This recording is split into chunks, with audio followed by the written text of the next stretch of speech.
بچه امیدوارم که حالتون خوب باشه. توی جلسات قبلی ما راجع به حالا یه سری از پلتفرم های ترید که پروژه های آپکامینگ رو هم بهتون معرفی میکنن، پروژه هایی که در آینده قرار ارائه بشن رو بهتون معرفی میکنن صحبت کردیم. ولی توی این جلسه به صورت کاملا اختصاصی میخوایم راجع به پلتفرم هایی صحبت بکنیم که پروژه های آپکامینگ رو به شما معرفی میکنن. یعنی اصلا هیچ آپشن و ویژگی واسه ترید NFT ها ندارن و صرفا پروژه های آپکامینگ رو به شما معرفی میکنن. یکی از این سایت NFT Mint رادار هستش. من همه رو از قبل این بالا باز کردم که خدمتتون نشون بدم. این سایت NFT Mint رادار خب هم یه بخش کامیونیتی داره، هم یه بخش گیووی های NFT داره، یه بخش NFT Mint داره این بالا. ببینید ongoing mints, featured mints, today mints, upcoming mints و free NFT mints. توی این قسمت ongoing mints یعنی پروژه هایی که دیگه به قول معروف عرضه شدن و در مرحله مینت قرار دارن.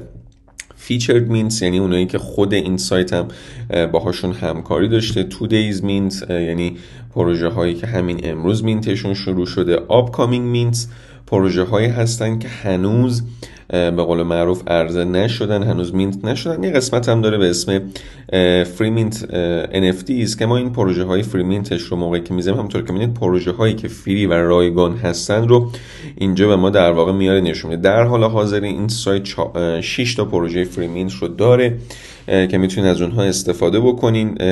همونطور هم که می‌بینید بلاک چین های مختلف هستن، مثلا این الان همشون اتریوم، این یه دونه پالیگون یا ماتیک هستش. اینجا هم سوشال مدیا هاشون رو گذاشتم، مثلا این دیسکورد 300 نفره، توییترش 4200 نفره، این مثلا توییترش 13.8 دیسکوردش 1.2 حالا تعداد فالووراشه.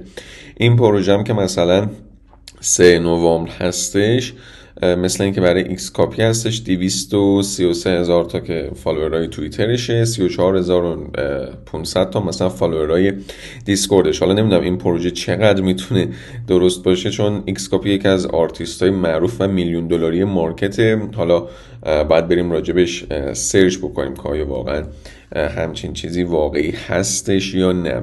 مینت دیتش همونطور که میبینین 3 نوامبر هست و هنوز مهلتش نرسیده.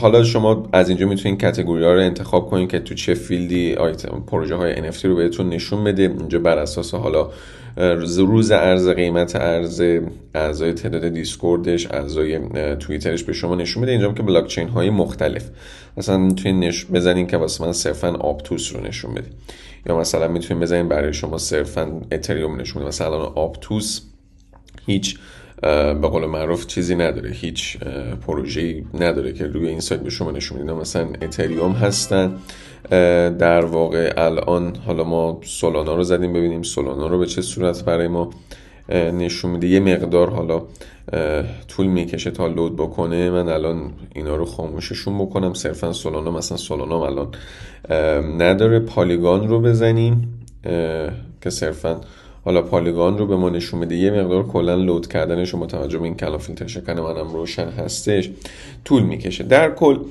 سایتی هستش که به این صورت پروژه ها رو به شما نشون میده. NFT Mint رادار. اگر که میخواین آدرسش رو از این بالا، قسمت بالا میتونین بردارین. حالا اینجا قسمت فری مینتاش بود، اینجا یه قسمت حالا آپکامینگ NFT داره که پروژه هایی هستن که میتونیم با پرداخت هزینه اونها رو تهیه کنیم. مثلا 100 اتریوم، 1500، این 200، این 1 اتریومه. حالا باید ببینیم که داستانش به چه صورت هستش. این مثلا 77,000 اتریومه و الی آخر. اینجام که خب شما لود مور رو میتونید بزنید و پروژه های بیشتری رو به شما نشون بده. میریم سراغ سایت بعدی که توی ویدیوی بعدی خدمتتون آموزشش رو میدم.